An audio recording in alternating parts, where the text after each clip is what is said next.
Give me your best shot, One-Eyed Willie.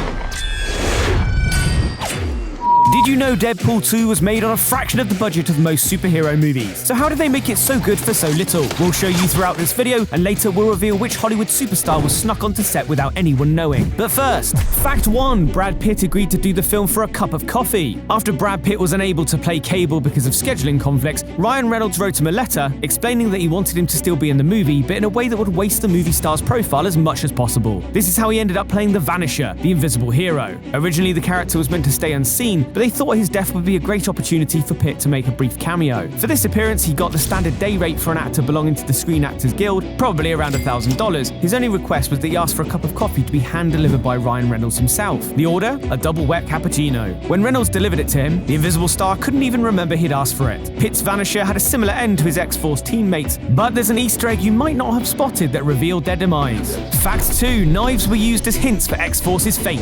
At the time when Deadpool recruits his team to be part of X-Force, we see him using a knife to pin the photos of the lucky ones, Peter, Shatterstar, the Vanisher, Bedlam, and Zeitgeist, on the corkboard. But Domino had a white thumbtack to hold hers up. This was a foreshadowing of what was to come. The members of the crew then skydive from the plane and meet horrific if hilarious fatal ends. That is, except Domino. That's because she, along with Deadpool himself, are the only ones who survived the skydive cull. This scene was one of the best acts of Hollywood trolling since Green Lantern was sold as a movie to be taken seriously, and the cast needed help with throwing the audience off. Fact 3, Terry Crews used a blanket to troll fans. Before the movie was released, promos gave the illusion that the X-Force was going to be a massive part of the movie. Of course, as we all know now, they fall/die at the first hurdle. This typical troll-like behavior from Deadpool made Terry Crews feel a little uneasy when he knew he was going to be shooting scenes that were never going to make the final cut. He walked around the set under a blanket so reporters couldn't see what was actually going to happen to him. In Crews' own words at the time, "I felt horrible, the fans were excited, but to me, the purpose was to give the audience something they would never expect." And the subject of our next fact is definitely something none of us expected.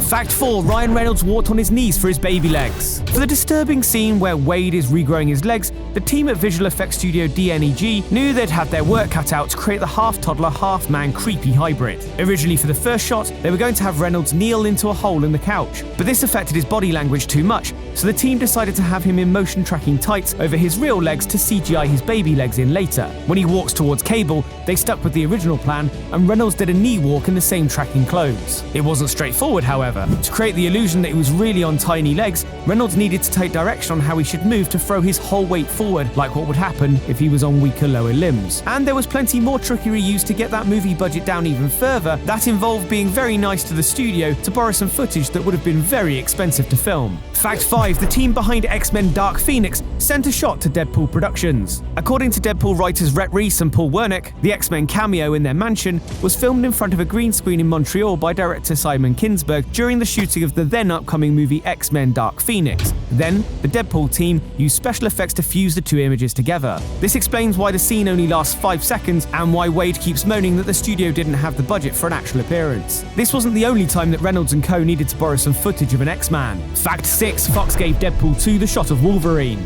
Deadpool and Wolverine may make frequent appearances together now, but for Deadpool 2, the team needed to reuse a shot of the mutton-chopped hero in the post-credits sequence. As Deadpool goes back in time to right several wrongs, including the making of Green Lantern, he also edits his own cameo in X-Men Origins with the help of a few bullets. The shots of Hugh Jackman were borrowed from 20th Century Fox, who, along with the actor, had to give permission to use the footage. According to writer Rhett Reese, this was actually very easy as both were massively keen on the cameo to happen. Jackman may not have physically been on set, but another huge star was, even though no one knew. We'll detail who it was in our last fact. But back to Jackman now, and a subtle little nod to one of his other characters. Fact 7, there's a Jackman Easter egg in the rescue mission drawing. Reynolds has a thing for the Australian actor, as there were several references to Wolverine and Jackman in the movie. There's of course the one right at the start with the morbid music box, but the one you might have missed was from the simple blueprints that Deadpool draws for the rescue mission. Deadpool marks Russell, the mutant child they want to save, as prisoner 24601. That was Jackman's character's prison number in the film Les Miserables. And as you'd expect from a movie like this,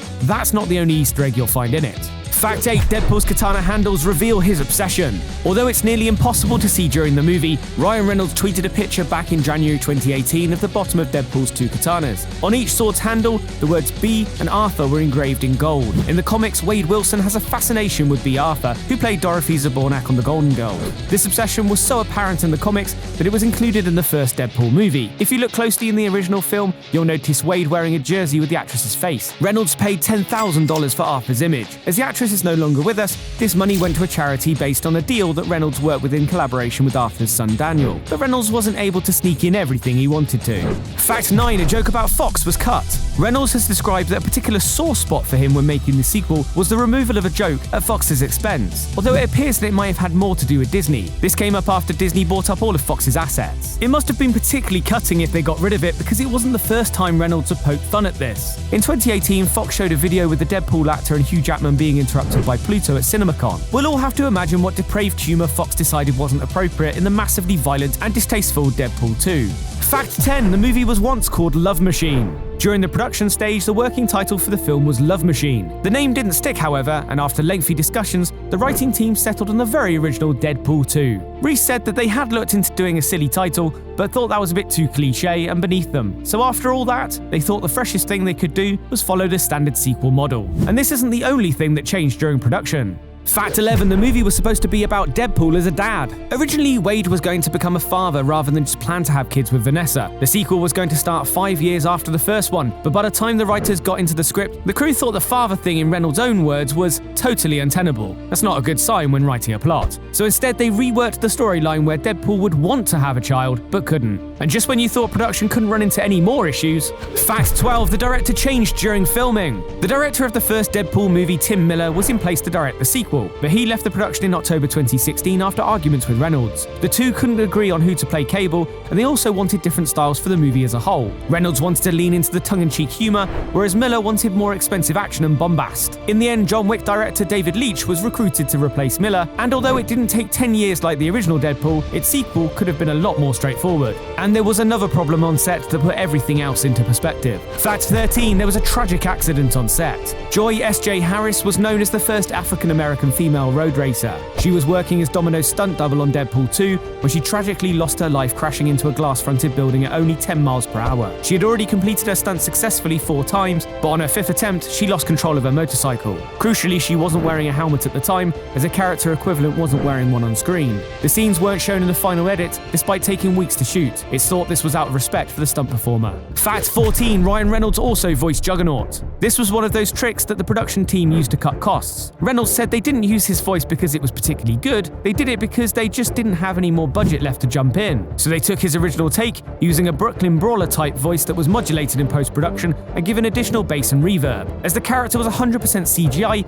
it didn't matter too much that the voice didn't match the body, because there was no body there to begin with. And to really make that budget go even further, Reynolds took to borrowing pets for the shoot. Fact 15, Taylor Swift's cats are in the movie. When recovering in the X-Mansion, Wade Wilson is wearing the ultimate cat lover's loungewear. He's expertly modeling grey pants, a green hoodie, and a shirt with 2 kittens on it. The keen-eyed amongst you may have noticed the caption on the t-shirt that reads Olivia and Meredith, friends forever. Olivia and Meredith are Taylor Swift's cats. This of course could be a coincidence, but this is less likely when you realise that Swift is close friends with Blake Lively, Ryan Reynolds' wife, who of course are a perfect match. Sorry.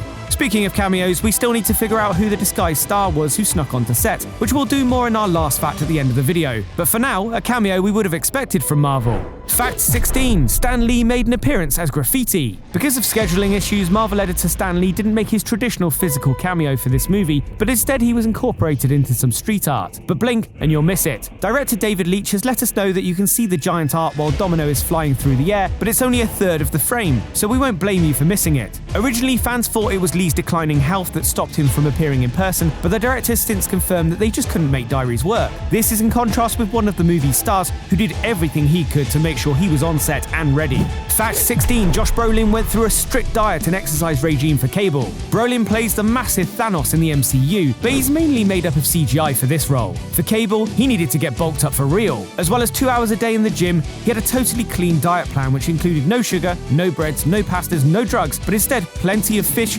rice, eggs, veggies and water. But let's not forget about the 48 almonds a day he consumed. For a treat, he'd have 1 bulletproof coffee in the morning. This is all made even more impressive by by the fact he was 50 when he played the character. Most 50-year-olds are letting themselves go, but not this guy. Brolin was an intimidating presence on set, but for some kids watching, he wasn't the reason why they couldn't be around for shooting. Fact 18, Ryan Reynolds banned his kids from set.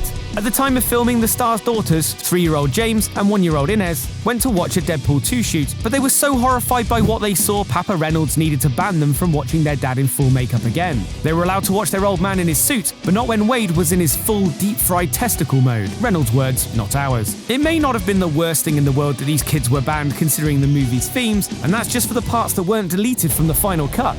Fact 19, there's a dark alternate ending. In the post-credits sequence we mentioned earlier when Deadpool goes back in time and puts right some crucial wrongs, there was a scene that didn't make the cut, and that's because it was too much even for this movie. Our masked hero approaches a crib belonging to none other than A. Hitler. He appears to do the deed that a lot of us have said that they'd do if they turned back the clock, before changing his mind and changing the baby's diaper instead. But even though he doesn't go through with it, the writers said the test audience's reaction of "ooh" left the team no choice but to delete it. It remains now as a little bonus extra. But an extra little Easter egg that did make the cut was the transformation of one of Hollywood's most recognizable actors. He was made up so not even the cast and crew knew who he was. Fact 20, nobody told the cast and crew about Matt Damon's cameo. Reynolds met Damon at a dinner party and thought it'd be funny if he was in the movie without anyone knowing who he was. He agreed to do it, and sporting a beard, prosthetics, fake beer belly, and a baseball cap, he was transformed into Dixie Greenleaf, a hillbilly with his partner played by Adam Tudyick from Firefly. The Greenleaf pseudonym on set was the clue to him being there,